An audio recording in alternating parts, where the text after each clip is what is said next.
kewasisaning Bathara wayah tur jagat. Piye lah dalah. Yai, kula nyuwun pangapunten. Menawi namung babakan perkawis anggen paduka ngrengkuh dhateng satunggiling brahmana ingkang peparab Begawan Dewa Buddha menika kala wau, mesinipun boten sisah paduka Yai Prabu menika tetarosan dhateng Raka ing Mandura. Jernyatanipun Purbawasisa sawetahipun negari Ngastina menika wonten panguwaosipun Yai Prabu Ngastina. Menawi Yai Prabu menika setunggiling nalindra ingkang menang jenengipun dhateng kawontenaning praja miwah kawula negari Ngastina. Ewa semanten. Gandeng Raka ing Mandura sampun sowan wonten negari Ngastina. Tumunten paduka Yai Prabu paring dawuh bilih sepados ing Raka ing Mandura sakmangke mengestoni dhateng anggen paduka suwita dhateng Sang Penemban Dewa Buddha menika kala wau. Yai lahir batos mboten wonten raos awal sarta anggrundel manahipun Raka ing Mandura, kula lahir batos jumurung dhateng karsanipun Yai Prabu Ngastina. Namung kemawon kula nyuwun pangapunten Yai. Ujaring kakek nyebataken tiyang menika menawi badhe meguru menika kedah dipun tintingi jero lan cetheke ngelmu guru menika kala wau. Sabab kula nyuwun pangapunten. Jaman sakmangke menika kula nyuwun pangapunten kathah ingkang madheg brahmana, kathah ingkang madheg ulah agama, kathah ingkang madheg satunggiling resi pandhita. Nanging nyatanipun sedaya kala wau namung lelamisan. Anggenipun macak resi, anggenipun mawi busana kabrahmanan menika kala wau, malah kathah-kathahipun kiraya ngobak-obak jagat saisinipun.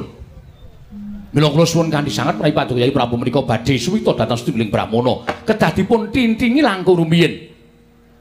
Dipun titi priksa langkung rumiyin, dipun gelar, dipun gulung sampun ngantos buntung tembe wingkingipun. Inggih. Namung nyatanipun Begawan Dewa Buddha sareng kula taliti piyambakipun lahir batos anggenipun badhe damel tentrem negari Ngastina. Nyuwun pangapunten. Badhe damel tentrem negari Ngastina menika contonipun menapa? Badhe damel tentrem negari Ngastina menika contonipun menapa? Kula nyuwun priksa. Koko Prabu. Priksa piyambak. Benjang tumapak ing perang ageng Bratayuda Jaya Binangun menika perangipun antawisipun kadang piyambak Kurawa lan Pandhawa. Menika dipun anggep dening Penemban Dewa Buddha satunggiling perkawis ingkang sanget gegirisi ing atasipun tasih-tasih tunggal trah Begawan Sabtuwarga ing piyasa ing Sabtuwarga. Nanging nyatanipun sami bentak sirah, sami regejegan namung rebat kamukten negari Ngastina. Sampun ngantos banger bacin asmaning Kurawa lan Pandhawa. Nyatanipun turasing pandhita ingkang linangkung namung rebat babakan kamukten tumuli Sang Begawan Dewa Buddha gadah gegayuhan inggih menika murungaken Bratayuda Jaya Binangun ngraketaken pasderyanipun antawisipun Pandhawa lan Kurawa. Bratayuda boten badhe gumlar wonten ing jagat lan boten badhe lumampah wonten ing Janaloka mriki. Bratayuda badhe wurung Pandhawa lan Kurawa sakmangke badhe manunggal tetunggalan nyawiji wonten negari Ngastina. Menawi perlu Ngastina menika dipun palih dados kalih, ingkang sepalih dipun agem dening Kurawa, ingkang sepalih dipun agem dening para Pandhawa. Sampun boten wonten raos memangsahan menapa niyatipun Begawan Dewa Buddha ing mekaten menika kala wau. Petanganipun Koko Prabu pinanggih boten sae. Kula nyuwun dawuh jagat Dewa Bathara Yai nyuwun pangapunten.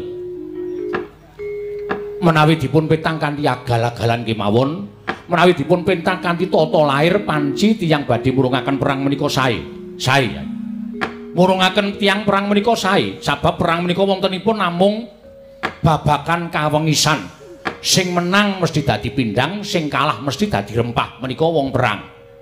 Kalebet Bratayuda Jaya Binangun menika ajanging pasulayan antawisipun Pandhawa lan Kurawa. Nanging kula nuwun sewu, sareng wonten brahmana ingkang ngendikaken badhe murungaken Bratayuda Jaya Binangun. Kula nyuwun pangapunten Yai.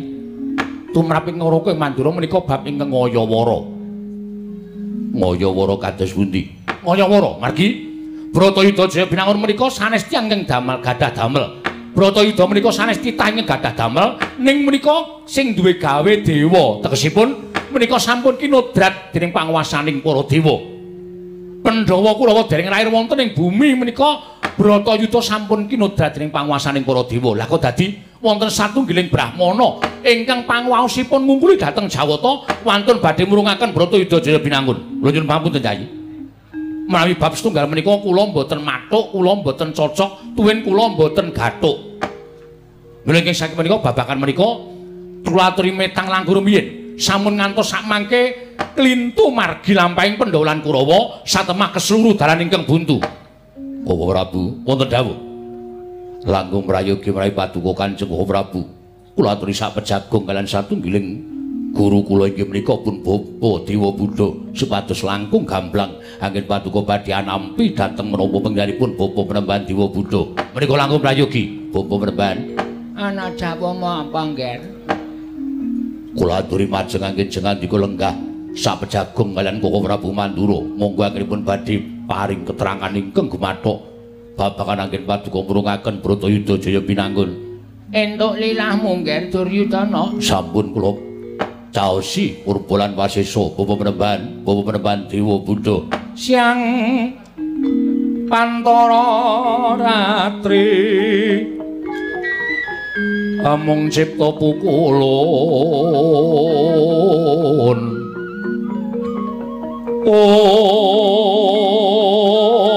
ong tanana liwan kaeksi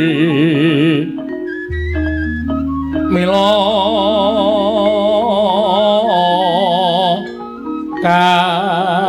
katur kang cundha maneh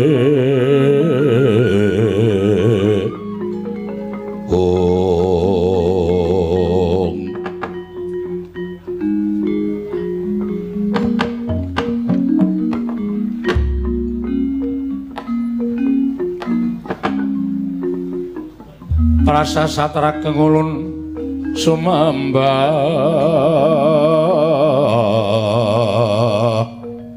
ing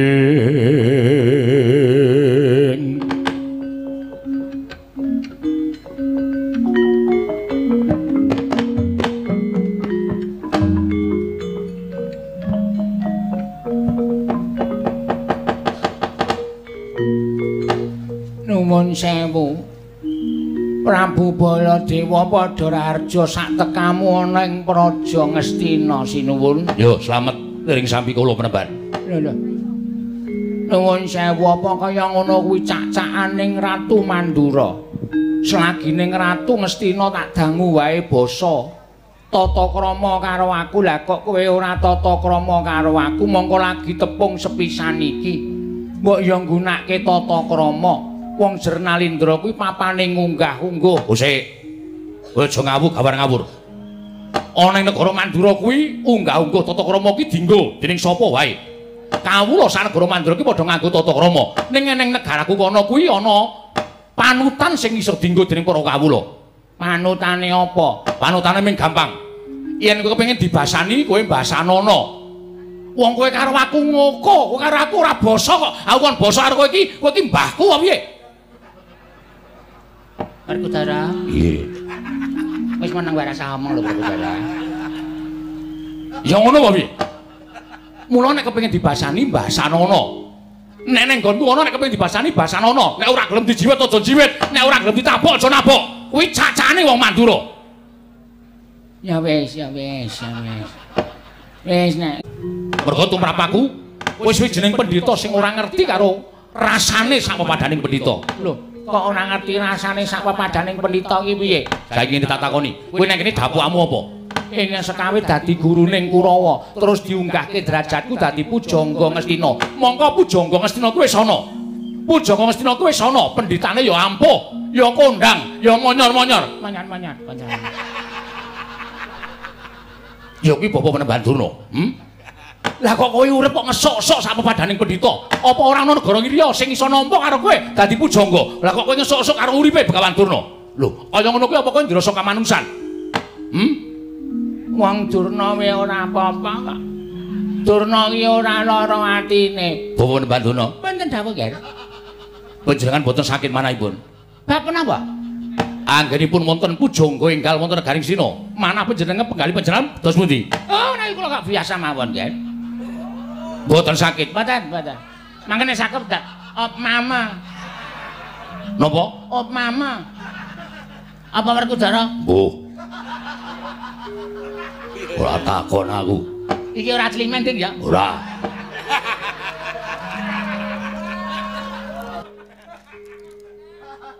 kudune kowe kuwi duwe rasa pangrasa ning kene wis ana pendhita. Tur nang kene iki pendhitane ora mung pujangga ning dadi gurune Kurawa. Lah kok dadi kowe diangkat dadi gurune Kurawa kok ya sago. Tegese kowe mateni sandang pangane kancamu. Kowe golek sandang pangan kena. Golek urip kena, golek derajat kena. Ning aja ngesok-sok kancamu. Monggo kuwi padha karo kowe jejere, padha-padha le Brahmana. Wis, nek perkara siji iki manyen ya wis gandeng wis kebacut aku didadekke pujangga nang Ngastina tur Begawan Durna ya ora apa-apa. Perkara kuwi ora usah dirembug. Sing dadi rembug saiki pancen niatku duwe gegayuhan kepengin jagat kuwi tentrem. Jagat tentrem sirmu piye? Ya mung kepengin ngrukunake Pandhawa lan Kurawa. Merga Pandhawa lan Kurawa kuwi turasing Begawan Abiyasa ing Saptawarga, pendhita ingkang kondang kaloka. Eman temen ing atase turasing pendhita ampuh ning rekodo regejegan rebut bener. Regejegan rebut kamukten negara Ngastina. Mula niatku mung kepengin gawe ruku ning Pandhawa lan Kurawa. Ora jeneng aku bakal miradati kodrating dewa. Ning sing jeneng menungsa pinaringan akal budi kuwi diwenangake mbudidaya. Sapa ngerti yen to pambudidayaning dewa Buddha samengko bisa kelakon ngrukunake Pandhawa lan Kurawa. Ngono. Yen nganti kelakon rukun tenan, apa kowe ora seneng, apa kowe ora bungah? Jernyatane Baladewa kuwi minangka dadi pengayomaning Kurawa. Nek nganti Kurawa rukun karo Pandhawa, apa kowe ora bombong atimu? Gegayuhaning wong tuwa sing momong karo bocah-bocah kuwi mung siji, supaya bocah sing dimong mau padha rukun karo sak pepadane, ora padha regejegan, ora padha bentak sirahmu ngrebut babakan sing sepele, ya kuwi babakan kadonyan. Mula kang sangka kuwi Prabu Baladewa aku tak njaluk kanthi banget seksenana ya. Seksenana nggonku bakal murungake Bratayuda Jaya pinangun. Yen perkara kon nyekseni aku sagu. Ning yen perkara aku nyukun percaya karo kowe, nuwun sewu aku ora bakal iso percaya yen kabeh gegayuhanmu mau durung ana kasunyatane. Sebab tumrap aku miradati kodrating dewa kuwi dudu bab sing sepele, ning babakan sing abot. Apa kira-kira kowe wani syarat-syaratane? Syarat-syaratane pancen wis ana. Lho. Syarat-syaratane wis ana. Wis. Syarat-syaratane iki ming loro menungsa ingkang urip ana ing jagat iki kudu sirna, sabab menungsa mau katone becik, jabane apik, jabane jujur, ning janjane atine lecek, gedhoane reget.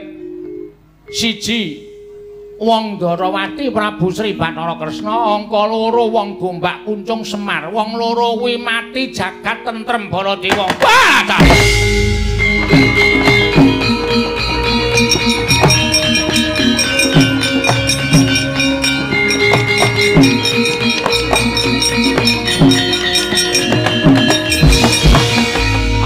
Jajalan sukertane bawune iblis lanat. Wah, ora ngerti wangune pendhita iki, ora ngerti kabar sing sumebar. Yen to sing mbok rasani kuwi adiku lanang Dwarawati. Kadangku taruna Dwara kaya iki Prabu Sri Bathara Kresna. Lah kok dadi kowe wani ngeco mandrem ning ngucap nang ngarepe Baladewa, kowe bakal gawe serani nata Dwarawati. Ora weruh mripate nyanto iki kadange Werja. Kowe arep mateni Prabu Dwarawati arep mateni karo Semar. Durung iso gawe patine wong loro. Kok tak kandange adiku dadi apa wae?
Pandhita kang ginara wangsit pindha kombang angat saping matusarining tawang.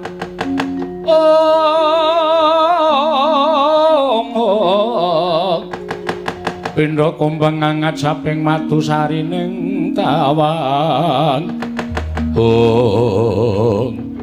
Pamararyo wonten dawuh nggih ngantos dados kados mekaten kawontenan negari Ngastina mestinipun anak Prabu kala wau nyuwun sewu paring dawuh dhateng Bapa Penemban Dewa Buddha bilih nata Mandura menika kadang werdanipun nata Ndarawati sajakipun sang Penemban dereng mangertos upama aku ngerti karo ora kae pancen tak jarak niatku merga pasemoning Prabu Baladewa wis ora sarujuk yen to aku madhep pendhita ana ing negara Ngastina lan dadi guruning para Kurawa iki sajake wis ora cocok lan ora mathuk. Pancen tak ajab aku netangi kamurkaning Baladewa aja nganti kesuwen mapan ana ing negara Ngastina. Lho nanging menika mangke Ngutawatiri lho Penemban Ngutawatiri. Menawi ngantos Sang Prabu Baladewa menika kala wau tumunten majar wonten negari Ndarawati wadul kaliyan Nata Ndarawati Prabu Sri Bathara Kresna. Oh, panjenengan boten ngertos kadadyanipun Nata Ndarawati. Nadyan tinemu taruna saking Nata Mandura, nanging kadadyanipun sasat ngungkuli kadangipun Werjawa menika mbebayani nggih, mbebayani Penemban. Tara, apa? kok meneng wae ket mawon Tara. Wah, yen ora didangu aku ora wani munjo atur. Aja kuwatir kowe Begawan Durna mengko yen Nata Ndarawati murina aku sing tanggung jawab. Werkudara Dewa Buddha guruku piye? Arjuna Wonten paring adawu. malah dina samengko kowe tak wenehi pakaryan gelem apa ora? Yen pancen sing dawuh Dewa Buddha guruku aku saguh. Mbok dawuh munggah gunung mudhun jurang yen perlu jegur segara aku ora bakal wegah. Semantun ginen paton paduka Bapa Penemban ingkang paring dawuh bebasan manjing tumangan kula mboten badhe selak. Yen pancen kowe wis darbe niat kaya mengkono, mara coba saiki rungokno dawuhing Penemban Dewa Buddha. Yo. Bapatine Nata Ndarawati karo Semar tak pasrahke karo kowe. Kuwi wae nek kowe iso mboyong kunarpaning wong loro sing jeneng Kresna karo Semar, kowe bakal nyawiji karo Kurawa tetunggalan manunggal urip ana ing negara Ngastina Werkudara. Bermara remangus wamya ngambreng. Kadhi karunaning kaswasih dosang Ganta Astrat maca.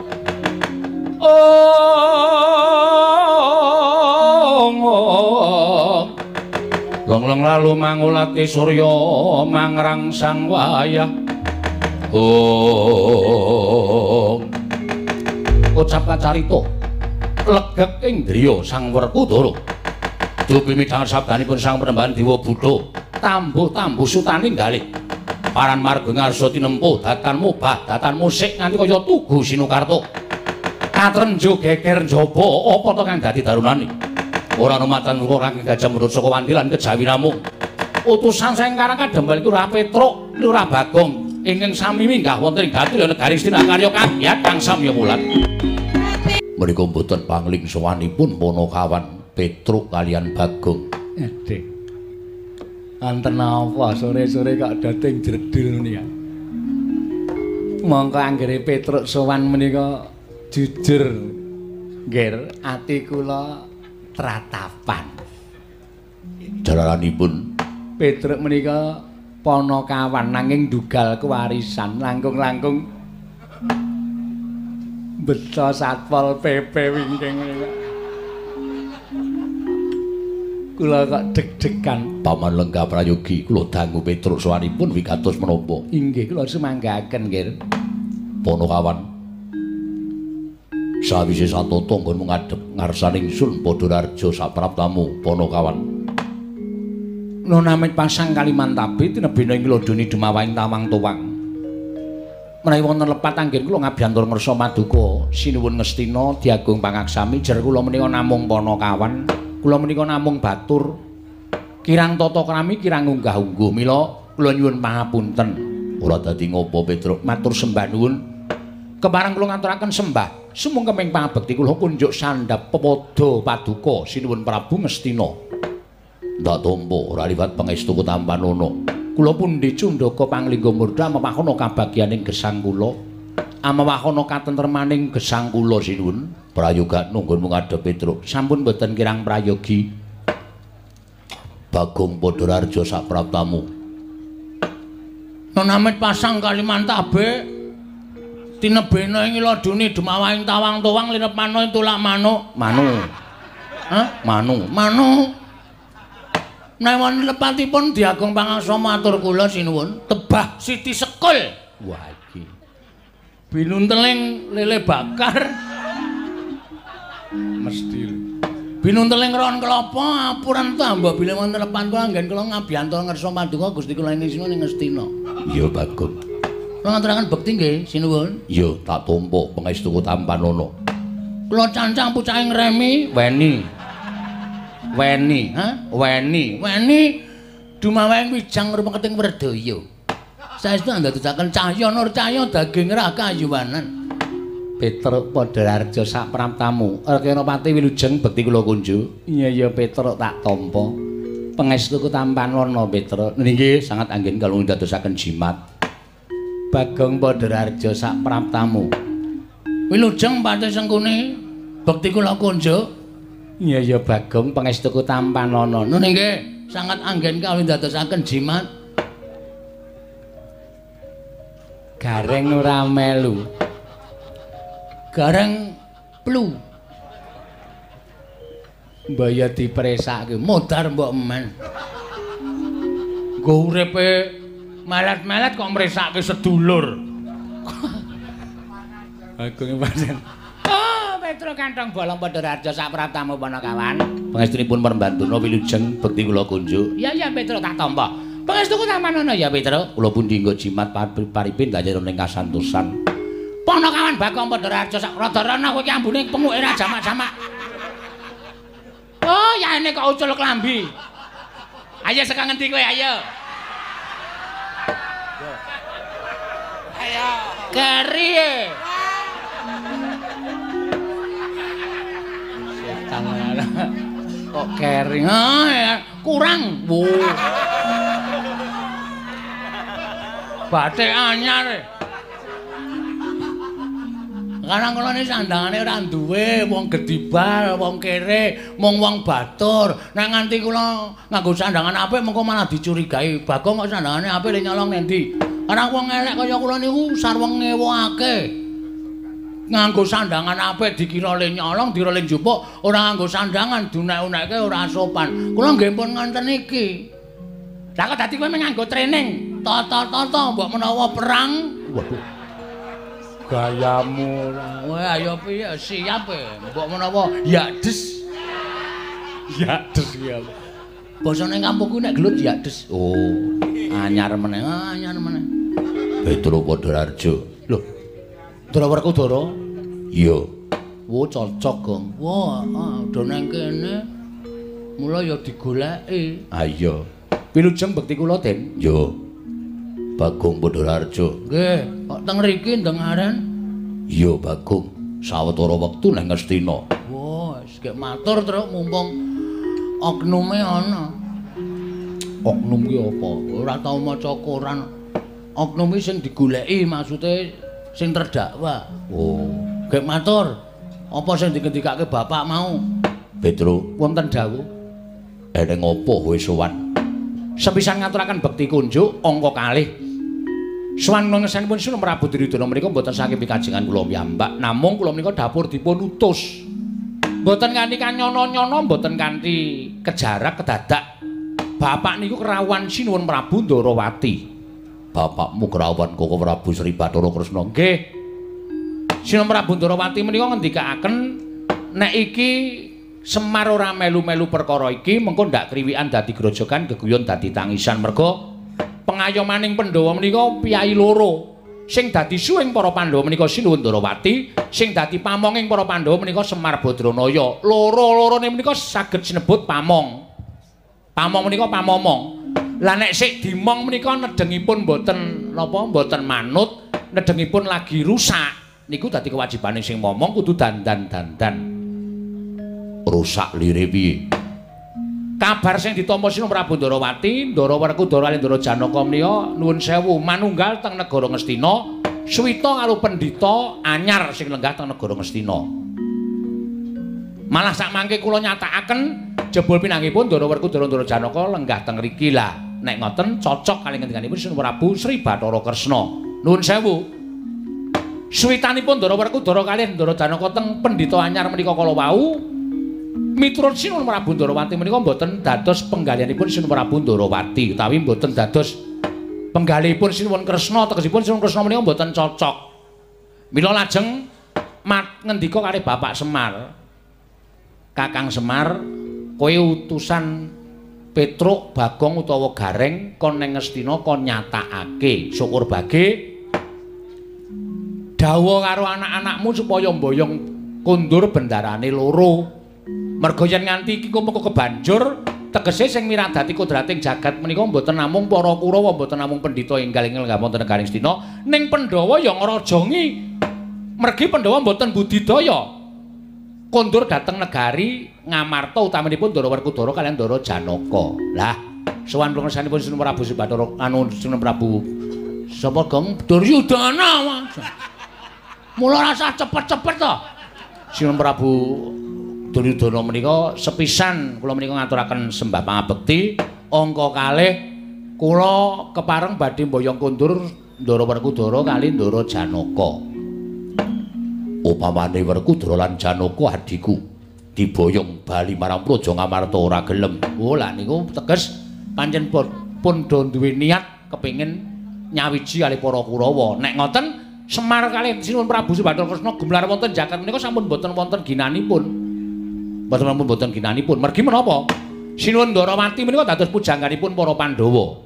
Semar menika dados pamomong. Lah nek sing dimong karo sing nuwun sewu para Pandhawa menika sakmangke sampun gugu karepe dhewe. Ateges Semar wis ora ana gunane, Sinuwun Kresna wis ora ana gunane. Nek ngoten klebu kula Bagong kalih Gareng ya wis ora ana gunane nderekke ndara-ndara Pandhawa.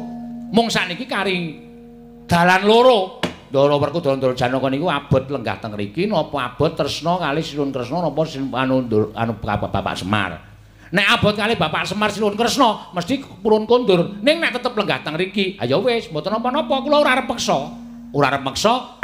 Ning Pandhawa kelangan Semar, kelangan Sri Bathara Kresna, kelangan Sri Petruk, kelangan Bambang Bagong. Ngaten.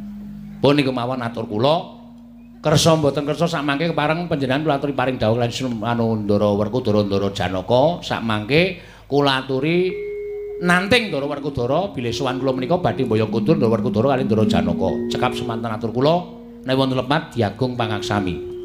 Petruk wonten dawuh sumeneya sawetara aku tak dangu lawan kadangku Dimas Werkudara. Wah, Duryudana kakangku piye?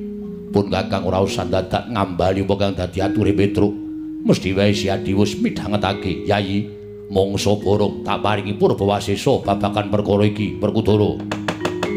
Brahmara remang swamya ngambrang kadi karunaning kaswa. Si Werkudara sing tak Werkudara. Janeng marga memalatkung ing wah Petruk dalem gandeng aku wis diwenehi parilah karo Duryudana kakangku mula sing arep wangsulan dudu Duryudana ning aku mangke niku malah prayogi kersanipun Ndara Werkudara pripun? Kowe tekan kene diutus karo sapa? Kalih Sinuwun Ndarawati kalih Bapak Semar. Wigatine boyong Ndara Werkudara. Mula saiki aku tak takon karo kowe. Nggonku suwita karo Begawan Dewa Buddha, dasare apa kok diklerokke dening Semar apa dening Kresna kakangku? Mboten nglerokke. Mboten nglerokke niku mboten. Sing jeneng tiyang gesang wonten ing alam padang menika pancen diwenangake nggayuh undhaking kawruh ngudi wuwuhing ngelmi. Niku ngantuk tekan umur pinten mawon nek isih tumangkar budine akal pikirane isih kena dienggo jak nyambut gawe.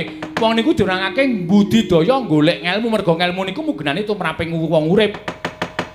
Ning kula nuwun sewu, nek panjenengan lenggah teng mriki niku janjane dadi ora apik pocapane dadi mboten sae.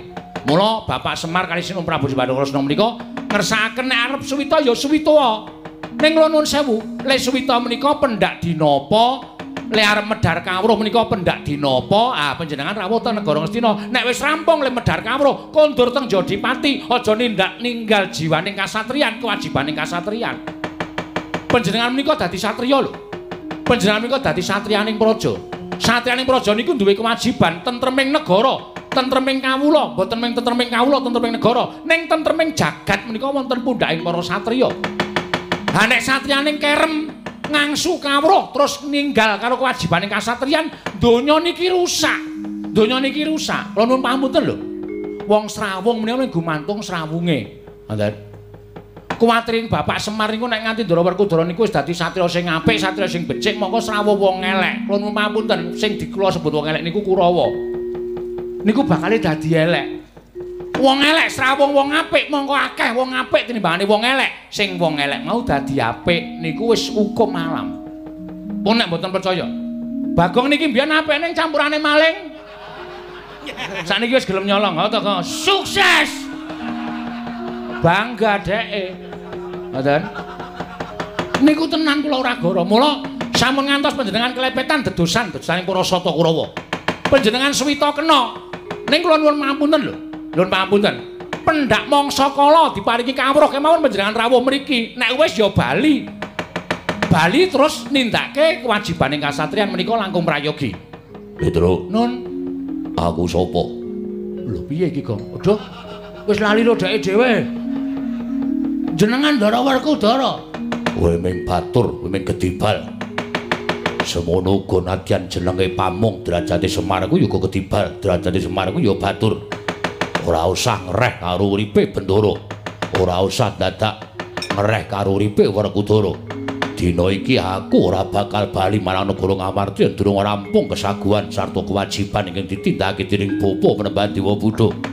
Taunana Windanana. Nek ngoten sampeyan mentala kelangan bapak, kelangan Sinu Prabu Sri Bathara Kresna. Wah, tinimbangane duwe pamong, duwe pepayung, duwe pujangga sing ora mikir katentreman. Luwung boyo aku nang Ngastina, Suwita karo Dewa Buddha sing mikir katentreman, ora kaya Kresna karo Semar ora tau mikir katentreman. Mundur! Ya.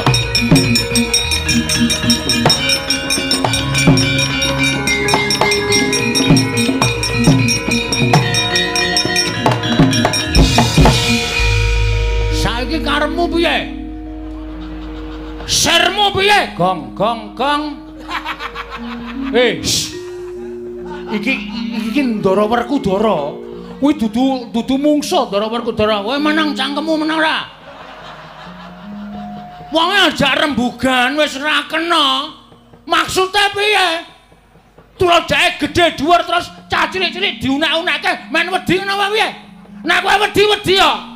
Nek aku blas ora wani. Anu ora wedi. Wis, karepmu nek ana apa-apa tak tanggung. Lole. Yang ku anggres nesu ngungkuli Baladewa kandhane. Mangsane saiki piye karepmu? Sampeyan dielekke kok ora kena. Sampeyan dikandhani ora kena. Malah ngunekke Semar ora mikir katentreman. Dasarmu apa? Semar tok anggap ora mikir katentreman. Hah?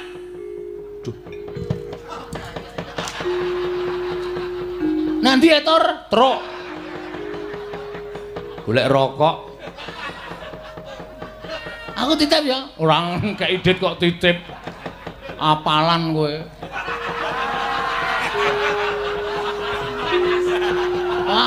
Apal wae. Anggere nang wong tuku rokok kok aku sisan. Apa ya? Hah? Lo tak takon. Sinuwun Ndarawati mangunake ora gayuh katentreman. Nggon pundi? Kula tak takon. Wah, lah jebulane sampean wis keblethok karo ngelmune Dewa Buddha. Mbok menawa sampean wis dicuci otahe. Nganti ora eling karo Semar, ora eling karo Prabu Kresna. Kaya ngono kuwi, Werkudara kowe. Bareng gedhe saiki wani kowe. Biyen ngerti dek cilik tendiang. Aku dek cilik wujud bungkus. Ngerti apa iki ra tak kareti. Ben jeplak bungkuse mbok men. Mangkel aku ora. Wah, dipresani piyai pirang-pirang kuwi malah wani karo Werkudara. Sing kula wanani dudu sampean, ning sifat sampean, watak sampean. Sing saniki lali karo Semar, saniki lali karo Sinuwun Prabu Sri Bathara Kresna. Sinuwun Prabu Sri Bathara Kresna ki nek gelem adeg Nalendra, ora kebotan kewajiban momong Pandhawa, wah wis kuncara asmane. Ning merga netepi kewajiban minangka dadi pujangkaning para Pandhawa, nganti kewajiban kulawarga sok ditinggalke netepi kewajiban momong karo Pandhawa, ngemong karo Pandhawa, ngesuhi para Pandhawa. Saiki Pandhawane do malih tinggal. Bagong. Ora sampe melu jan. Samijan. Su.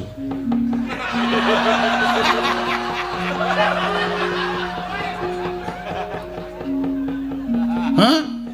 Karemu piye? Bagong nek ngene iki padangane wani, petengane apa meneh? Aku padang wani, peteng wani. Ah petenge bener kok aku.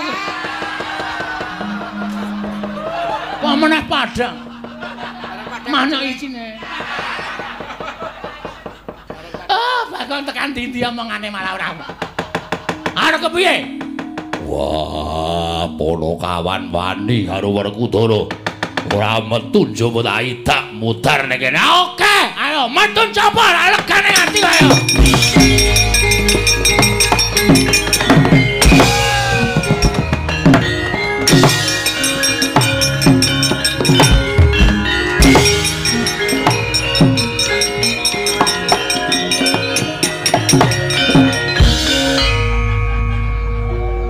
Mungsuh kok copet.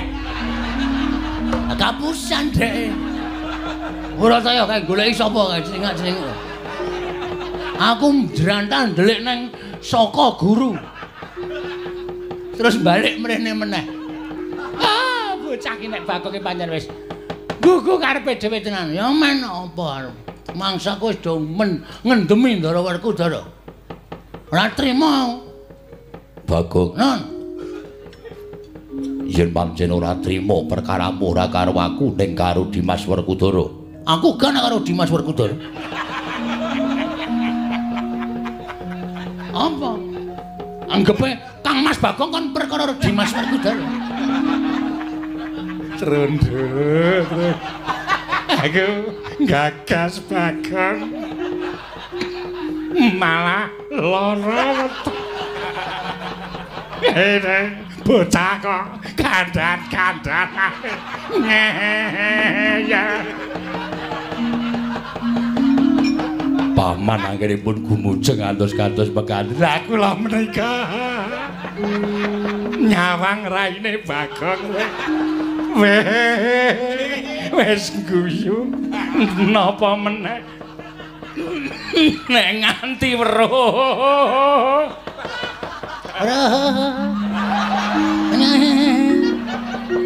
Pate kok guyune kaya bakulake. Mau semaklon sok rene kowe, ha.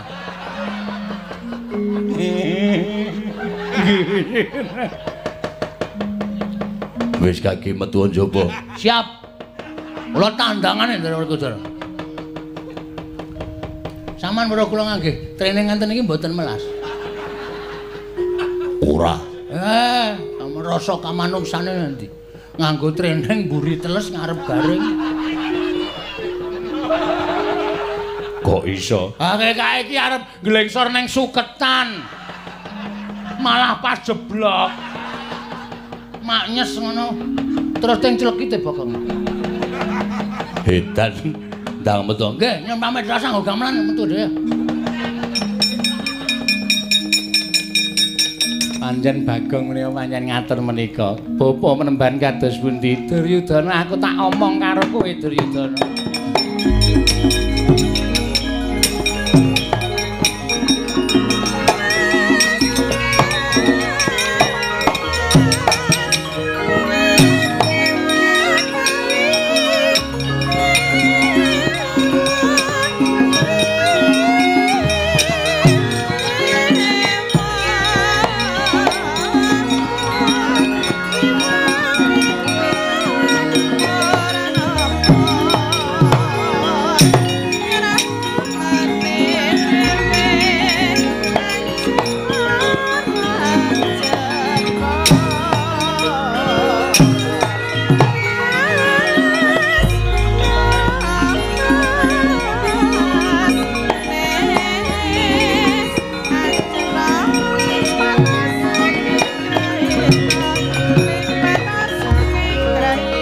Sri Astina Maha Prabu Duryudana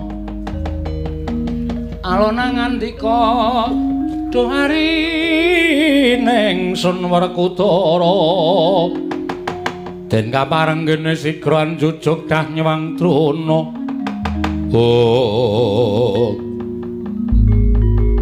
Bapa Premban badhe paring dawuh menapa kepasang yoga katujuhe nginu dene anak-anake Semar malah wis prapta ning negara Ngastina ngandhakake yen to satemene Nata Ndarawati lan Semar wis manunggal kang mangkono aku duwe panyakra bawa yen to pancen Ratu Ndarawati kuwi ratu ingkang lantip panggrahitane ketitik wis weruh kelawan kahanan ingkang dumadya ning praja Ngastina inggih kula piyambak ugi gadah panyakra bawa ingkang kados mekaten Premban Arjuna kula wonten maring adhawuh kowe aja meneng wae ewang-ewang ana kadangmu Jodipati nggone nyekel Petruk Bagong yen perlu Petruk karo Bagong apa yen mengko ana sedulure meneh sing melu dipateni kabeh mengko yen wis tekaning pati kabar sumebar Semar krungu anak-anake padha tekaning pati tak kira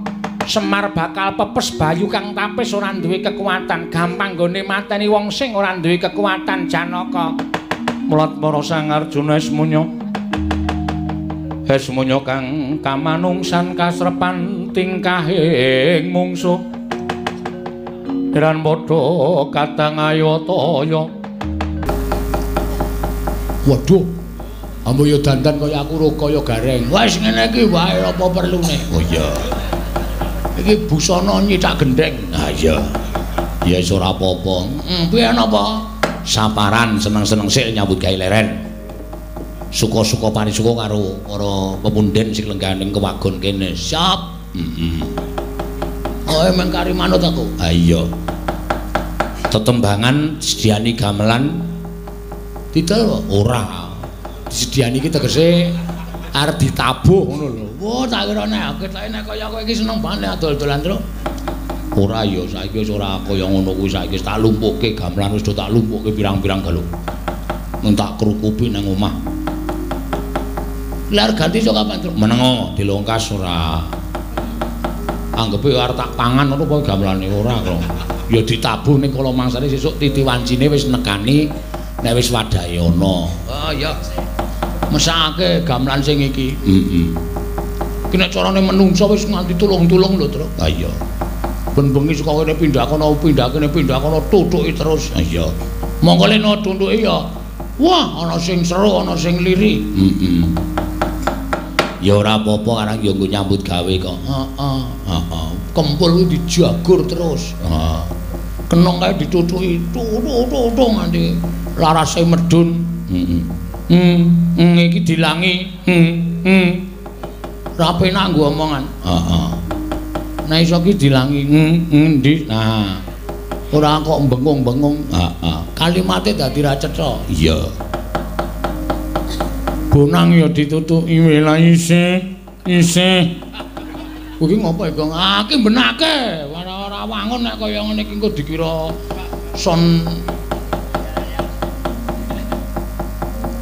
mento atok. Ha iya. Ya karang kadang kala nggon kok li. Nggon ki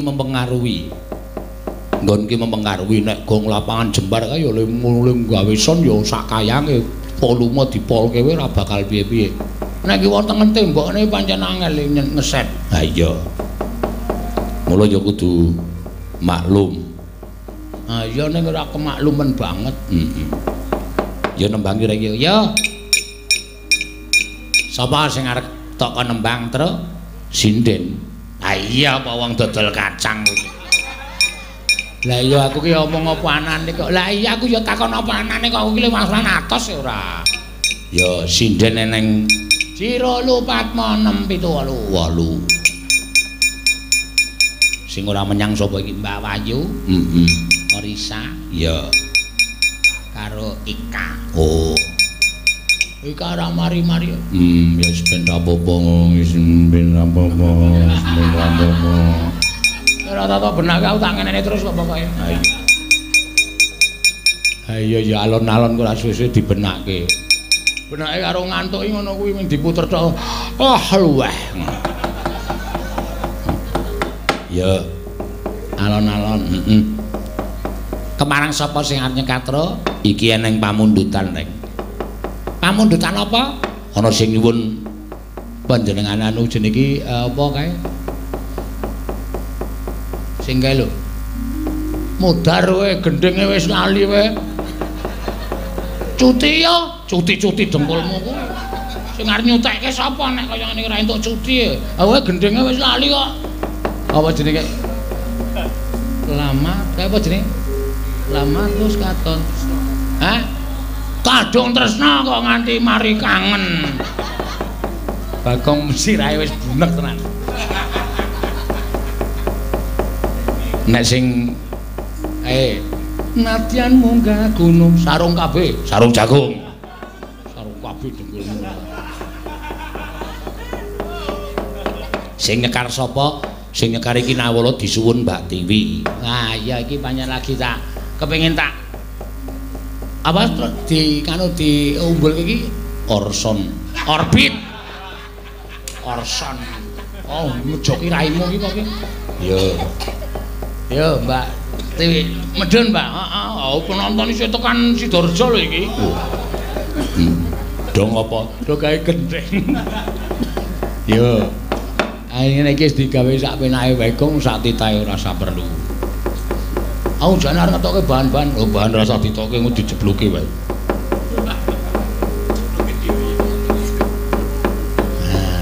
Wah, ya iki sing kabeh iki karang netizen. Waduh. Netizen ki apa? Apa? Netizen ki apa? Center dengkulmu. Netizen ki penonton utawa penggemar utawa sing tukang streaming ki wis iso nganti do nyondro karo sinden dhewe-dhewe. Heeh. Nek Tatin ki arep dialus-aluske nek wong streaming ki ngerti nek Tatin ki galak. Nek Elisa ki pancen arep teki apa-apano, Elisa ki pancen dianggep sinden cerdas. Oh, cerdas di atas. Heeh. Cerdas di atas piye ta? Nek apa jenenge Agnes ya sok ditakokke. Iya. Ayu kaya wis diciri khase dhewe-dhewe. Net. Ndara kula Den, Ndara Sedewa. Ampun kaget nggih. Pancen kula sing glandang sampeyan. Kisah saking kasatriyan Bumira Tawu nganti kaget. Penggalihku Kakang Semar sejatine mengku surasa ing kepiye. Dene wis sawetara suwe aku mbok kanthi mapan wonten telenging alas. Angayam wana bebasan mlebu metu jroning alas. Mongko iki wis ndungkap sak candra etung kulungguhanku nggone ninggalake kasatriyan Bumira Tawu. Kula niku jane ming kok kaya ora mentala. Nalika sampeyan lan kadang-kadang sampeyan ndara-ndara kula Pandhawa sami sak pejagok nek ketingale pancen mung pangendika lumrah nanging nek diitung enten ati niku mujudake dawuh utawa pamecut saking Kengraka ing Jodipati miwah sinuwun ngamarta ingkang nalika semanten sami ngendikaaken nek Pandhawa isa mulya Pandhawa isa njayeng bawana wonten negari Ngamarta inggih awit saking anggenipun sami alampah priatos wekasan sampun sami pikantuk kanugrahan. Ndara Puntadewa pikantuk Wahyu Dharma, Ndara Werkudara pikantuk ngelmu kasampurnan sangkan paraning dumadi lan sak piturutipun. Malah Ndara Janaka upami dipun petang menika mboten saged kawical kathahing driji wahyu ingkang sampun mapan angganipun Ndara Janaka. Nalika semanten Ndara Werkudara paring dawuh inggih namung kadangipun wragil ingkang dereng pikantuk kanugrahan. Den, nek cara kula mula kula terus wonten Bumira Tawu panjenengan kula kanthi kula dherekaken manjing telenging wana menika supados sak mangke jengandika Ndara Sedewa menika nggadhaha krentek karekat lan niat anggen paduka badhe nggayuh kanugrahan Kakang Semar. Mongko wektu dina iki ora ana sasmita ing ngendak tampa, lamun dewa bakal matedhake kanugrahan. Sing kandha sinten? Sing kandha sapa kula tak takon. Niki dewa ajeng matedhake kanugrahan winastan Wahyu Setya Wacana. Niku wahyune piyayi ingkang sak mangke kedunungan Wahyu saged titis pangandikane titi ing pametang. Wahyu niku Wahyu Pujangga. Sinten ing kedunungan Wahyu menika? Nggih, menika ingkang pangandikanipun mangke saged dipun dahar dening sinten kemawon ingkang nampi pangandikanipun satriya utawi brahmana utawi nalindra ingkang nampi Wahyu Setya Wacana menika kala wau Ndara. Miatrangen ing kalanggiwan aglar pandan moncar tinon ler kekonang surem sorot etan padang kasor lan pacaring purnameng kekono dasari wangsa katiga. Waduh Kakang Semar, yen to pancen kaya mengkono aku ngaturake panuwun ingkang tanpa pepindhan kanthi ora kasengaja Kakang Semar wis mbangun kasatriyaning Sedewa satemah diakoni dening kadang-kadangku. Ya kuwi Kakang Mas Jodimati, Kakang Mas Arjuna lawan Koko Prabu Darmakusuma. Awe mang teruske le tindak dilakoni kanthi prihatin. Kula kinten boten ajeng keliya dumawahing Wahyu Setya Wacana Ndara. Mareka den prayitna smuliris eka balik.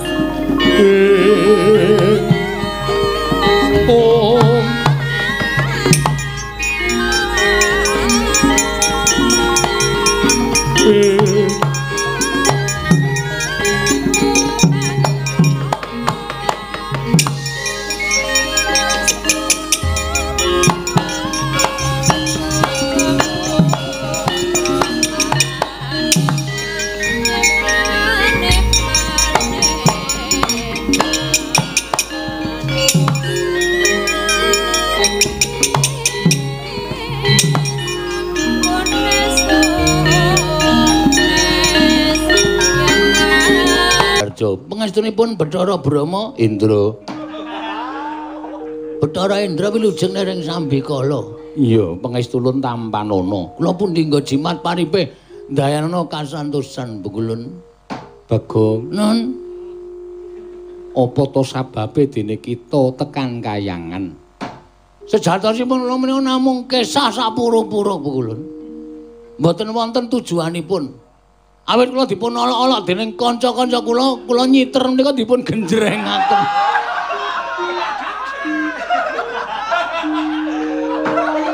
Mila kula kesah saking rombongan kula Bu.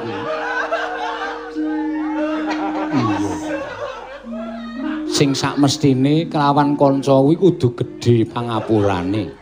Namung rencang-rencang kula sampun kebangetan kula. Ibaratipun kula dipun dadosaken tumbal. Pelecehan wonten ing rombongan kula. Boya Bagong boya. Biya kok boya. Ingkang wigati angka 2, wigati angka 2. Sejati kang pranyata kula menika badhe nyuwun prisa Bu Kulun. Iya. Kita bakal nyuwun prisa apa? Kula ngertos bilih kakang kula Gareng kalih Petruk menika estunipun sanes putranipun Bapak Semar.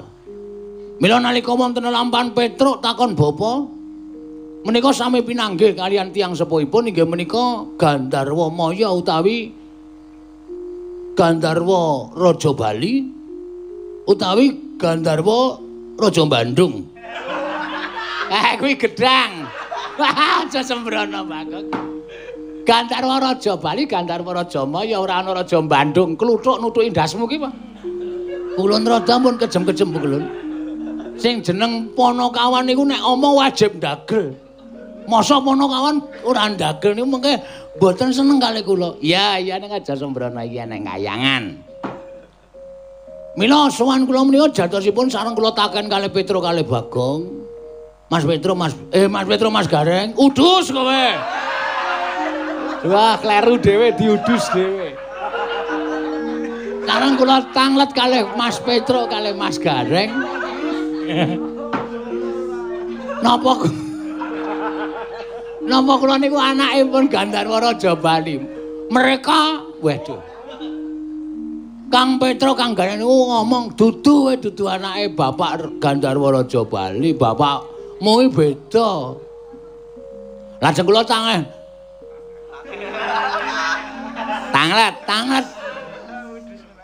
Kamas kula kalih menika. Aduh. Tanglet kamas kula kalih menika. Kowe udu anake bapak, kowe iki beda bapak karo aku. Terus bapakku sapa Mas Petro, bapakku sapa Mas Gareng. Lah aku ora ngerti apa aku iki kancane bapakmu atau suarane. Mila terus kula mikir, iki sing iso ngekaki pencerahan. Kalawan bapak kula menika namung Sang Hyang Pikulun Jagat Girinata. Awit pukulun menika dewaning para dewa. Pukulun menika kami tuwaning para Jawata. Pukulun menika sampun wonten saderengipun titah wonten ing jagat menika wonten. Ateges panjenengan ngertos silsilah dumadine Bagong menika kepritil. Kepripun? Kula nyuwun priksa dhateng Paduka Iwang Adi Pukulun Bathara Guru. Menawi pukulun saged njlentrehaken, kula ngaturaken panuwun ingkang tanpa pepindhan. Ewadene pukulun boten saged ngendikaken bapak kula mesinten ruwarawe jeneng gatel apa ki? Rawe-rawe rantas malang-malang putung kula mboten ajeng wedi kalih para dewa teges pukulun menika mboten pantes menapa dados dawaning para dewa kula menika saking menika kula mboten narimaken pukulun dados dewaning para dewa wonten ing kayangan tertentu kula badhe ngamuk ayo liyane tak ajar kowe ngamuk ning kayangan estu kula badhe ngamuk wonten ing kayangan gong wilahing lho malah janturan. Boya Bagong. Ulun iki bakal dawuh kelawan jeneng kita. Wah, tak kira nek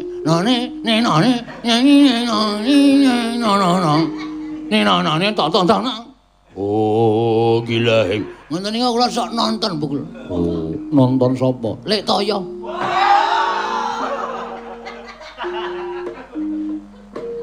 Iya, ulun tak jak Jarwo kelawan jeneng kita. Sapa nama Jarwo? Jarwo.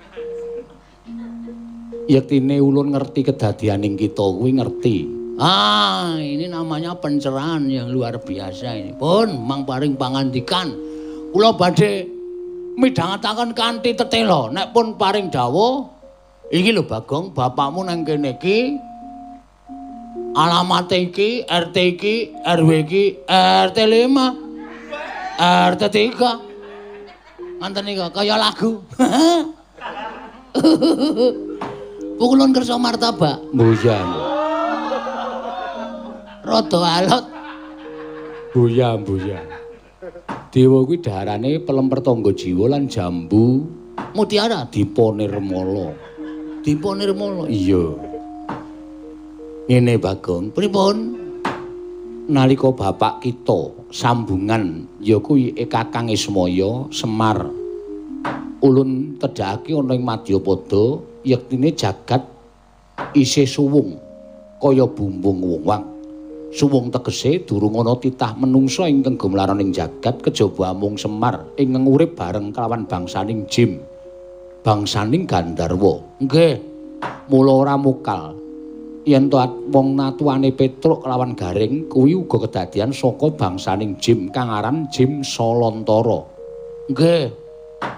Sadurunge ketemu karo Petruk karo Gareng, sejatine bapakmu bali munggah ana ing kayiwangan tumuli mutah kelawan Sang Hyang Pikulun Bathara Tunggal. Satu tunggal. Bathara Tunggal kuwi wong atuwa ulun. Kang Sudarma. Iya. Terus Kanjeng Rama Pulun Bathara Tunggal paring dawuh yen to pancen Semar kepengin kanca marata meneng luwih dhisik. Ayang-ayang kita bakal ulun sabda dadi wujuding titah sewantah. Nalika semono ayang-ayange Semar disabda tumuli wujud kita kuwi dadi kita kuwi tanpa bapa, tanpa biyung. Sayekti dumadi saka ayang-ayangane Semar Badranaya, mula ora aneh yen to Garing lan Petruk tansah ngajeni kelawan Semar, nanging yen kita nadyan kurang ajar kelawan Ismaya, ora nate nampa soting Sang Hyang Ismaya utawa Kakang Badranaya. Amarga kita kuwi sejatine sak traju sak babak kelawan Kyai Semar Badranaya, Bagong. Iya. Kita kuwi ora ana duwe bapak, kita kuwi ora duwe ibu.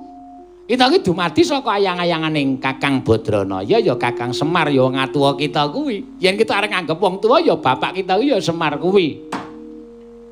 Bullshit. Apa kuwi? Omong kosong. Ngawur ta? Ngartekke kowe ngawur kok. Omong kosong. Kula sowan mriki menika mboten mung diapusi kaya cah cilik. Kowe iki dumadi saka ayang-ayang. Lho, kula tak takon. Nek pancen ayang-ayang niku bisa disebut dadi wong, ayang-ayang kula niku mang gawe wong. Kula ben dikanca sing anu padha-padha ndugale, padha-padha glelenge. Nek kula ora mung trima cukup diapusi, Bagong kowe iki dumadi saka ayang-ayang. Ora mutu niku jenenge. Sing jeneng ana wong niku ana mbokne, ana bapakne, ngoten. Bapakne iki nundlep mbokne. Terus mbokne meteng metu anake ngoten niku lancar. Ngono lho, ora konjur meng kowe dumadi saka ayang-ayang. Ha nek Bagong ki cah cilik, nek Bagong ki cah nuwun sewu nalare ora genep, kula dapusi ngono wae iso. Ha Bagong ki cah pintere. Cah berpendidikane.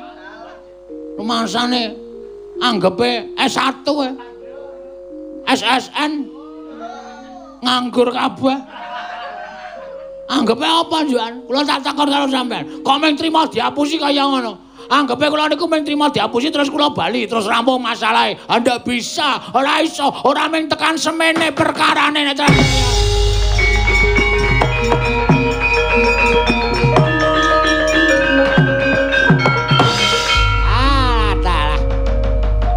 kencang marudayang Pak Pong Buk Bolong kali cedhe sapa sing gawe Bagong aja kaya ngono ya kira aja kaya ngono cah bagus. Lah kok dadi kowe terus ngadeg jejeg tanpa duwe tata krama kalian Sang Hyang Pulon Bathara Guru iki nek nganti disotke dening Sang Hyang Jangan Giri Pratingga iki kok kepiye kedadeane kowe iki ya takon wis diwangsuli ya kudu trima. Meneng ora kowe? Sadurunge aku munggah mrene napuk cangkem wong gletak mlebu. Nanti ayo. Nanti kasih sok nggo ngelawat UGD. Aduh, tak apa ya weh. Ini masalah ora kowe nara. Masalah karo iki aku. Ora samelu-melu iki ming apa timun wungkuk jaga imbuh. Wah, lah setan ya. Dewa kok denekke timun wungkuk jaga imbuh. Piye? Pukulun. Kula nyuwun keterangan. Nek sampean mboten mari keterangan sekolah tak tutup sampean arep jeng mulang sapa Bathara Guru. Arep ngapa sampean? Kudu ngekek keterangan sing gumathak. Wah, nesu kok suarane kok kleru. Gumathak kok gumathak. Kudu jelas. Bapakmu jenenge iki. Nek sampean ora iso nduduke kula ora nrimake. Yakin niku sik tak ndeleki jam. Wah nggih. Kula ora nrimake. Kula tetep kudu protes kalian Sang Hyang Pikulun Jagat Giri Pratingga. Bromo. Ora ana. Udus kowe. Niki sing anu Endra kok Bromo. Di guru kaya gugup kaya ngatur mripun. Wonten paningal kula Bromo menika ketingal. Lah ora iso Bromo lagi adang kok. Brahma ora ana Bathara Indra Bagong iki sereten metu njaba mundhak mirang-mirang karo panjenengan ulun nggih ngestaken dawuh ora usah diseret aku tak metu dhewe aku nek metu dadak diseret-seret ki mah angel yakin wis tak metu dhewe ning titenono tak tunggu nang repat kepanasan nganti telung kedheping paningal nek pukulun ora rawuh Piyambak teng repat kepanasan paring dawuh bab tiyang sepuh kula. Dewa-dewa kayangan-kayangan tak gawe sungsang bawana balik. Sulendra bawana, Sela mangumpeng, Cakra ngerang, Nguntara samudra. Swarga dawana, swarga maruta tak gawe sungsang bawana balik negane.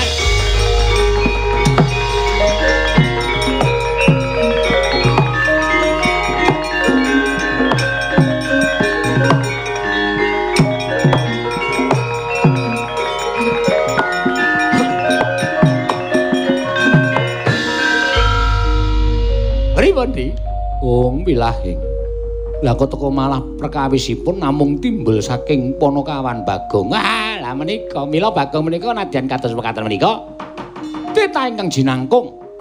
Mila panjenengan kala wau paring dawuh sumbering gara-gara saking asalipun titah. Nanging titah kala wau dipun prisani ketutupan roning salomba tegesipun boten saged cetha. Margi menika dipun tutupi dhateng pengayomanipun Bagong. Indra wonten timbalan. Dawono marang para Jawata kinen ngundurake si Bagong yen to pancen berguguk utawa waton ora gelem bali marang Madyapada. Ulun ingkang tanggung jawab lawan Kakang Semar Bagong dibondo. Ulun ingkang bakal paring pengadilan kaliyan Panakawan Bagong. Nun nyun pamit madal pasilan sing ati-ati aja kaya bocah cilik Bathara Indra. Kakang Narada monggo dikula dherekaken.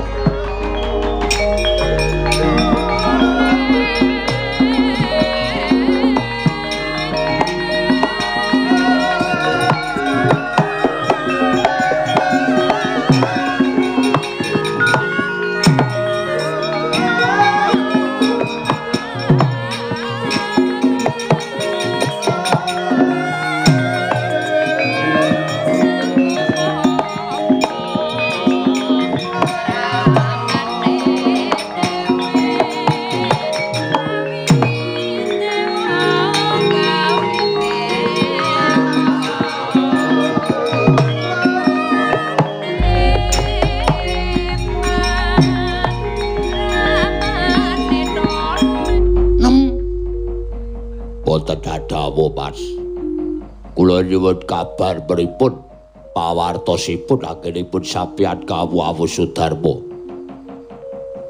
Aku wis jane wis males lho tak tutke iki. Kaya dadak melu nang kayangan barang ki ya ngapa? Saking tresna kula kaliyan panjenengan. Ibaratipun sampeyan sakit kula kraosaken sakit sampeyan pejah kula ingkang badhe madosaken mudin. Jenenge ora sebaya mati sebaya mukti ning pancen cangkemmu rusak. Sakiwang pikulun Bathara Guru kados pundi? Wah, wis muspra tanpa guna yem. Ngomah wis tok kancingi? Sampun. Aku semelang nek ana wiyaga teng klithih. Terus do mangani apa-apa do. Nek wis dikancingi ya wis. Nggih, prajan-prajan pitik.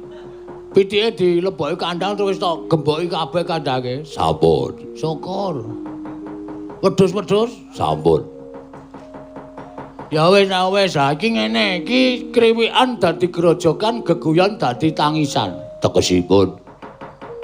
Tegese iki aku wis kebatur wani karo para dewa. Mula pesthena aku mati. Aku mati. Aku arep dikrubut karo para Jawata, dikrubut para dewa. Ning arepa kaya ngono tak antepi jiwaku jiwa satriya. Tinimbane aku ora ketemu karo bapakku, timbang ora ketemu karo wong tuaku, luwung mati nang kayangan, ora masalah. Ora masalah, wis ben. Kapas. Jejatu ke katih kula. Sesebat kula. Katresnan kula. Menawi kapas sedo kula tumpun sinten. To padake aku ora ngerti po sesambunganmu ro garing. Heeh. Hah? Apa aku dikira gak ero? Heeh. Aku ki weruh yem. Cuma aku diem saja. Ada? Kowe sok muni golek kayu bakar nang alas, ta? Bareng tekan alas Aja glenak-glenira gareng ning grumbul. Pas. Niku boten kok wonten hubungan spesial antawisipun kula karo Pak Digane niku boten. Namung ngrembak babakan panggula wetahe gesang. Wah telek. Telek jemek. Ora mungkin, aku iki ngerti watahe gareng kok. Wis ora usah kuwatir, wis dilakno aku tak mati. Pas. Kula tresna panjenengan. Kula tresna kalih sampeyan. Wis ngerti. Ning ngene, katresnan kuwi ora langgeng. Ngono. Katresnan kuwi ora ana sing langgeng, ora eneng. Tresnane sapa wis to? Ora langgeng. Tresnane ibu karo anak, sok kala mangsane anak wis mentas, bakal pisah karo ibune. Katresnane wong tua bapak karo anak, sok anake nek wis mandiri, bapakne ya mingkari nyawang. Kala mangsa bocah sok wis ora eling karo bapakne. Oke ngono kuwi. Nggih. Ha ta? Nggih. Kowe ya wis pisah karo mbokmu. Nggih. Sapleh mbokmu tak tibake saka kursi terus lara kae. Nggih. Nggih, Pas. Mulai rasa sok gondali banget perkara katresnane aja digondali banget. Ning donya iki ora ana sing langgeng. Wis to. Cepat atau lambat Gusti mesti bakal misahake. Mbah kanthi cara sing kepiye. Ngono? Nggih, Mas. Ha iki ngene. Dalam hatimu kowe seneng to nek aku iki arep mati karo para dewa? Ateges ora ana sing ngalang-alangi kowe nek kowe golek kayu bakar, ha ta? Masa golek kayu bakar kok sangune anduk? Boten ya. Alah, aku ngerti kok. Aku tak mapake para dewa. Nggih. Kowe tak jaluk ganteni aku sementara ya. Nggih. Gantosi pripun? Kowe bali tak dandani Bagong, engko ben iso gara-garane komplit. Ya? Nggih. Nek ora ana aku, wis gelo penonton. Nggih. Sawangan penonton semene akeh. Sisih kono apa? Kae ireng-ireng do ora obah kae. Kae wit. Nggih. Saking kae wong delok. Nggih. Megeng napas. Wis tak kendhawuh. Ngampet ambekan tak suwunke karo sing gawe urip kowe tak cipta iso wujud Bagong. Wis tak kendhawuh. Saiki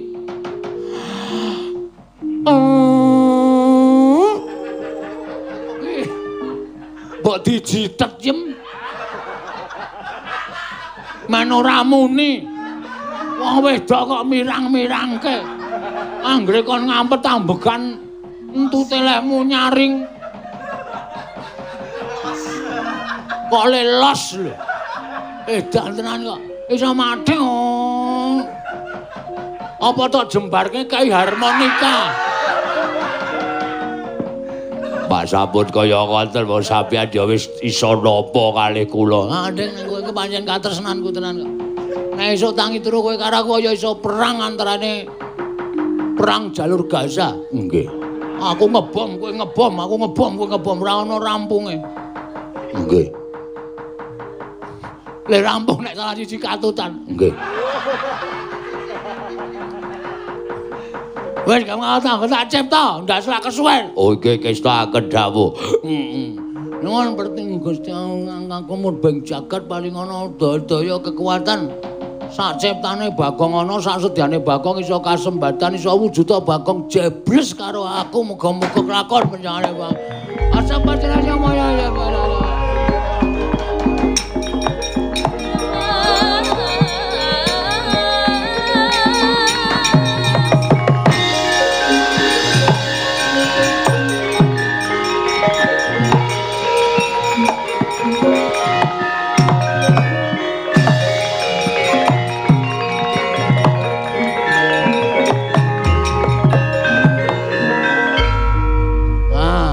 Engko bali nang jagat engko nek gara-gara gabunga karo Kang Gareng Kang Petro. Keke tak kedhawa Mas. Suarane. Carane putus pundi? Kowe tekan ngomah gawe kolak sandal. Oh iki. Kowe engko panganan 3 sendok. Kuwi suarane engko iso padha aku. Geges tak kedhawuh kula pamit wangsul nggih, Mas. Sing ati-ati ndak diwani slado teka. Wis kono ngati-ati. Nggih. Medhono ndorante ora anjlok lho. Dhuwur kae. Nggih, wis tak kedhawuh. Engko anjlok kowe iki saka wanen. Wis kono ge bali kono. Nggih, wis tak kedhawuh. Kali-kalinge kowe dadi Bagong, nek nguyuh ora ndodok. Nggih. Kok lali dadi Bagong nguyuh ndodok ayo. Konangan. Nggih, wis tak kedhawuh. Ya pethuke dewane ora rampung-rampung masalah.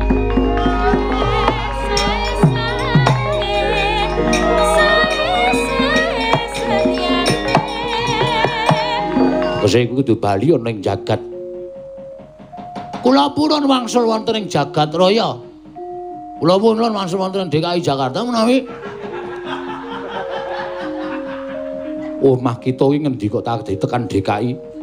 Anu. Kula purun wangsul wonten ing griya kula, waton kula dipun paringi dawuh. Bapak kula niku sapa? Simbok kula niku sapa? Nek pukulun Sang Hyang Bathara Indra mboten maringi dawuh, Hyang Pirun Bathara Guru mboten maringi dawuh. Rawa-rawe jenang gatel ora duwe. Kuwi senggaan, rawe-rawe antas malang-malang putung. Malang-malang kaya ndo, mentang-mentang kaya empring lodon. Tetep kula terjang. Wani marang aku sing tak wedeni apamu? Ora minggat kendarataning Bathara Indra kelakon tinjung akhirat nyawamu. Monggo kula ladosi ning nyuwun ngapunten lho nek kula kepeksa kurang ajar kali pukulun Sang Hyang Bathara Indra.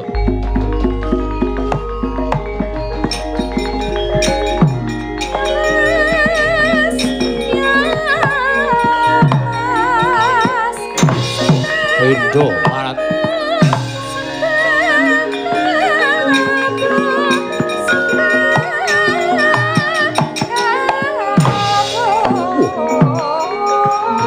belakang silakan. Ora apa-apa Mas. Wani nantang diwai wani serep nyawanya.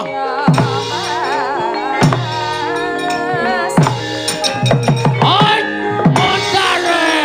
Ayo. Apa muka panwe?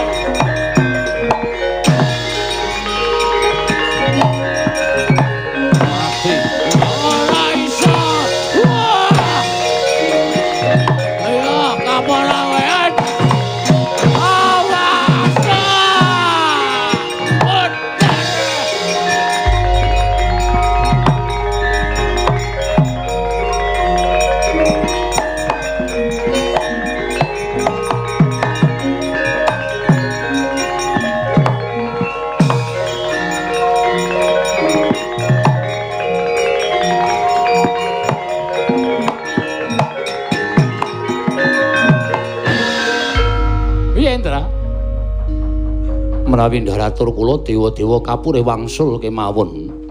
Wa pukulun. Lho kok kon bali piye? Mengsah kaliyan Bagong malah kewirangan. Kok kewirangan?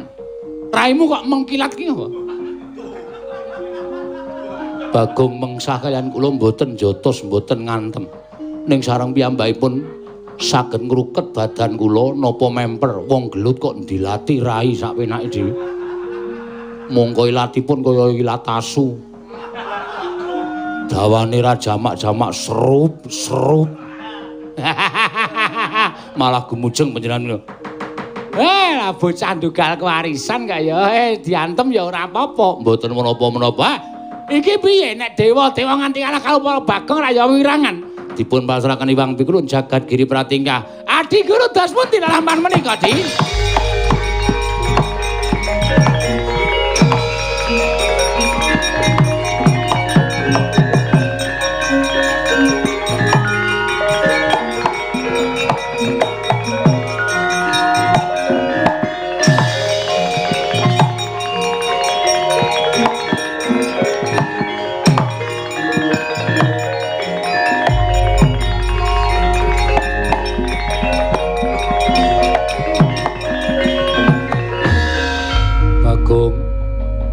Kawan Bagong wonten dawuh pukulun sepisan meneh ulun ngelikake kelawan kita.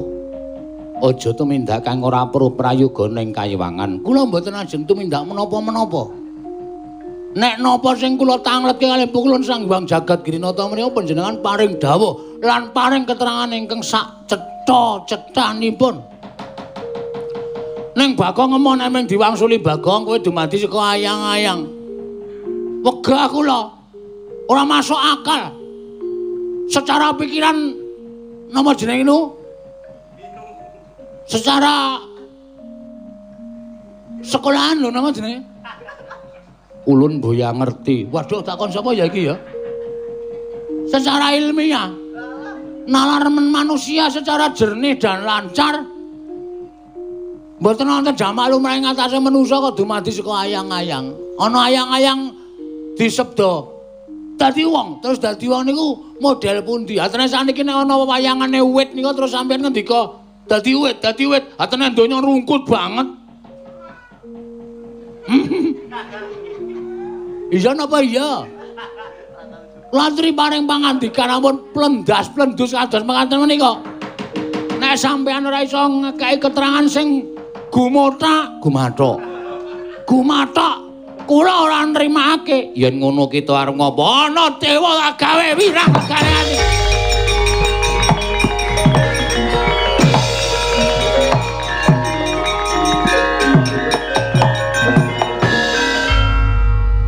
Mabur. Apa dikira Bagong ora iso mabur? Iso, Bagong nek kon mabur. Untung aku sangu androke bojoku. Kita cagaki tengah, pinggir tak taleni, pencang ini kena angin kabur mumbul. Tau ya, we Bathara Guru. Nek ora ngono tak pentang terus rambutku tak obong.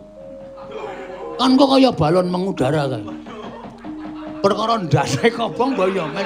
Sing penting iso mabur. Kok nek kurang rambut jabut ke liyane. Sing penting iso mumbul, iso ngoyak Bathara Guru nekane.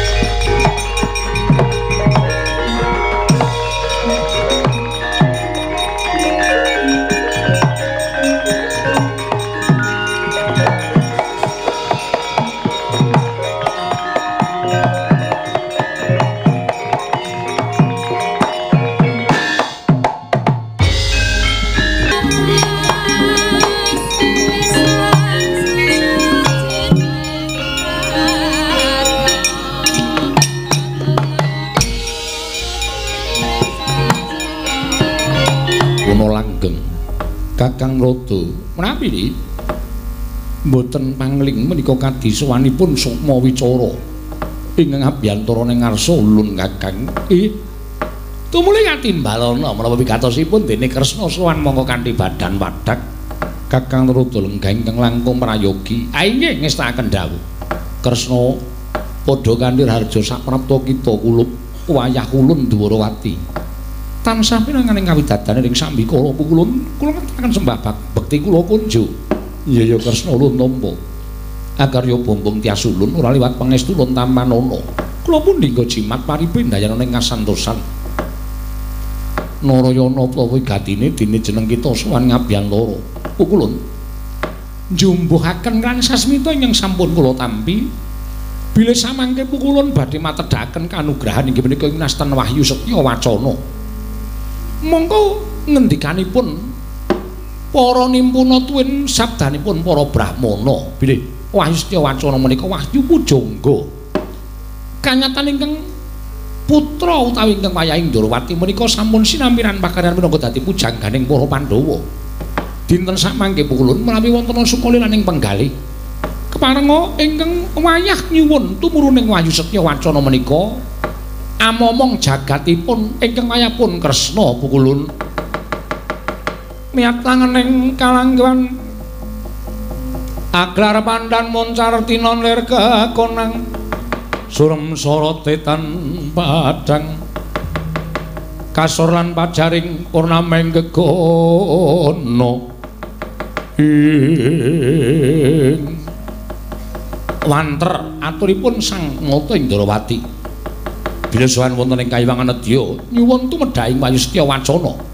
Parandening mangke wujuding wahyu ingkang wis sinengker dening Sang Hyang Pikulun jagat giri pratingkah. Midhanget aturipun nata ing Ndarawati. Ing cipta sanes menika minangka dadi werangkaning wahyu mila siga oncat saking kayuwangan.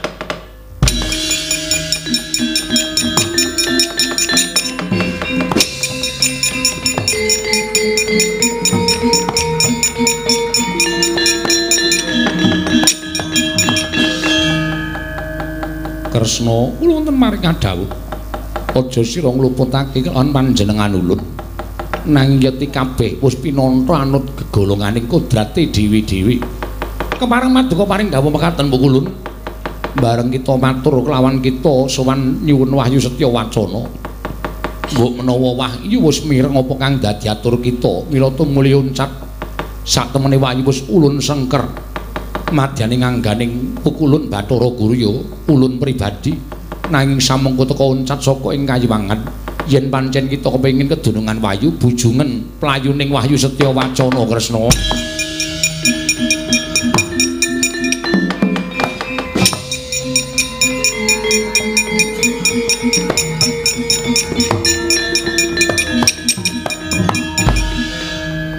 Pripun Di Kakang Narada?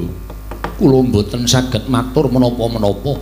Jersaya sedaya sampun pinesti dhateng kodrating Wang Mahanasa. Wah, dalah Kresna sampun ketayalan sowan dhateng kayuwangan.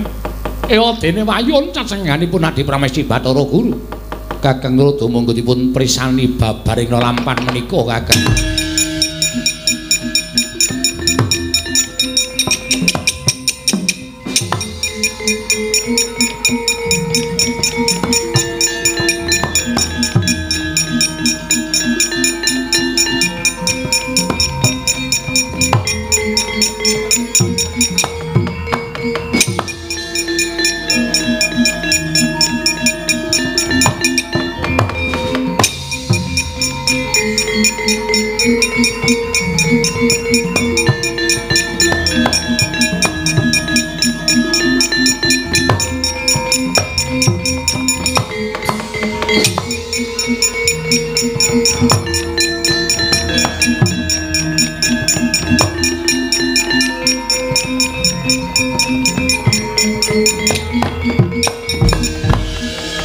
Bumi gonjang ganjing langit kelap-lapaton lir kincanging risang mawe gandrung wiradal nganti diubeng-ubeng karo playuning wahyu setya wacana.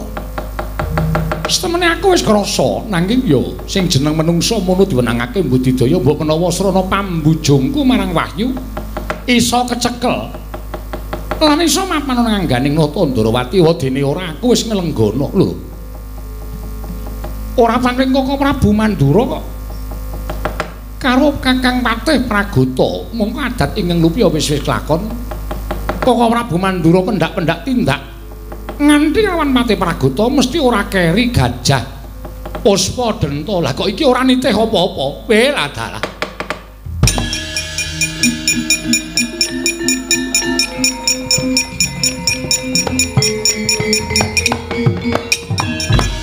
Tanggap nata Ndarawati. Nalika semanten pus wininga bilih menika panjalmaning mengsak. Sigra banting sumping wujud nata Ndarawati.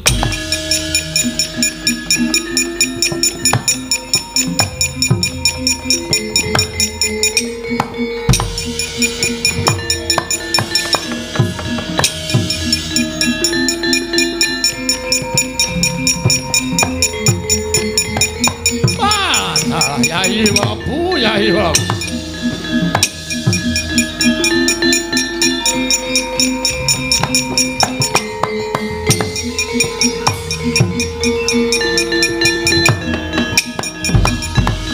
Tribala Dewa Narpati duwe narik swara Kresna kalangkung tresnanira. Walah dalah Kresna. Lah kok siati mapan ana ing kene iki wigati napa? Iki Koko Prabu. Estunipun mboten wonten menapa-menapa. Namung upaya dhateng kadang kula pragil. Walah dalah wis entuk gawe. Inggih derek.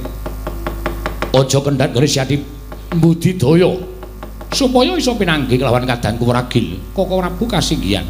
Kresna wonten maring ngadhawuh. Malah kepasang yuk katuji ngenudinipun Kakang ketemu kalawan Siadya ning papadene. Ngerti yo? Lamun pun Kakang dinuta dening Kyai Prabu Duryudana. Siadya wis prisa nalika semana bapa Penemban Durna negara Ngamarta bakal mboyong marang Siadi nanging cabaring gawe. Tumuli Kyai Prabu Duryudana tusan kalawan pun Kakang supaya mborong kalawan Siadi. Kresna, kowe aja selak. Yen kowe wani duwa keparenging pun Kakang, apa kira-kira Kresna wis ora ngabekti karo Nata Mandura? Nggih sinuwun.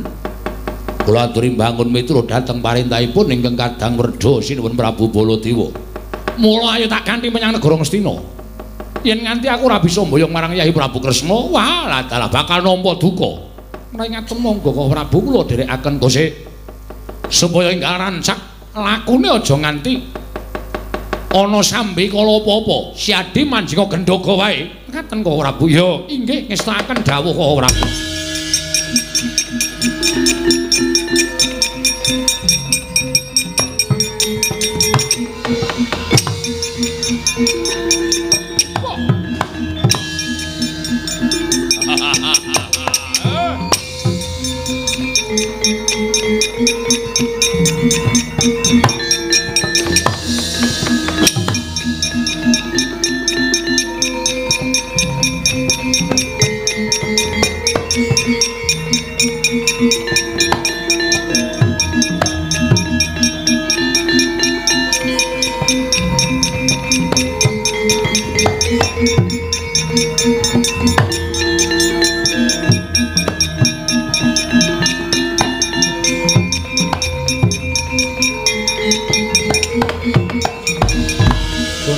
Ganjing langit kelap-kelapaton lir kincanging risang mawe gandrung ing pilah ing Mastuna sidam sekaring bawuna langgeng Raden Sediwa. Ayo kaget ulun ingkang merpeki kelawan jeneng kita sayekti ulun utusaning Sang Hyang Jagat Girinata ingkang anyalira kanugrahan kang aran Wahyu Setya Wacana. Tanana ingkang pantes minangka dadi swarganing Wahyu Setya Wacana kejaba amung ngangganing Raden Sediwa. Mula tata-tata Raden, dina samengko sira bakal nampa kanugrahaning Wang Mahanasa ingkang aran Wahyu Setya Wacana. Satemah samengko nadyan sira minangka dadi ragiling Pandhawa bakal pinercaya dening sagung kadang-kadang kita Pandhawa liyane.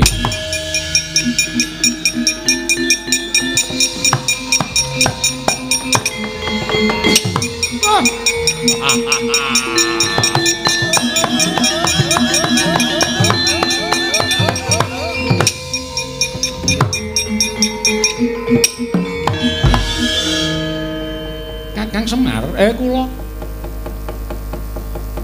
kaya ana swara ingkang tanpa wujud cetha tak wirengake. Ah, nggih niku sing winastan Wahyu Setya Wacana. Wahyu Setya Martana. Wah, maratuwaku kowe, Gong. Hah? Maratuwaku kowe. Maratuwamu to? Oh. Anake wedok delok mesti mesusu kae. Setya apa? Setya Wacana kok Setya Martana ora. Sembrono. Petruk iwah tuwa. Ayo Bagong iki apa sing ngomong ora? Aku ngaturake panuwun Kakang, ya mung Kakang ingkang bisa bangun marang kasatriyanku. Waduh dicocok-cocokke. Dume tulisane bangun kasatriyan terus Kakang bangun kasatriyanku. Sah. Sah ya Kang. Njaluk lakon ora ana lakone kok do dijaluki ya marang kene iki bingung eling golek. Iki wis gathuk ya, Truk. Wis gathuk. Ayo iki bener kok. Bapak iki apa jenenge iki bangun kasatriyane Ndara Sediwa. Kanthi srana Ndara Sediwa iki goleke wahyu nyatane ya entuk. Bangun ki ora perlu fisik. Bangun ki batin ya kena. Iki bangun batine Ndara Sediwa. Iya, Petruk nggih. Lho, Kakang Semar. Pripun? Lho, Koko Prabu Ndarawati kok tindak mrene?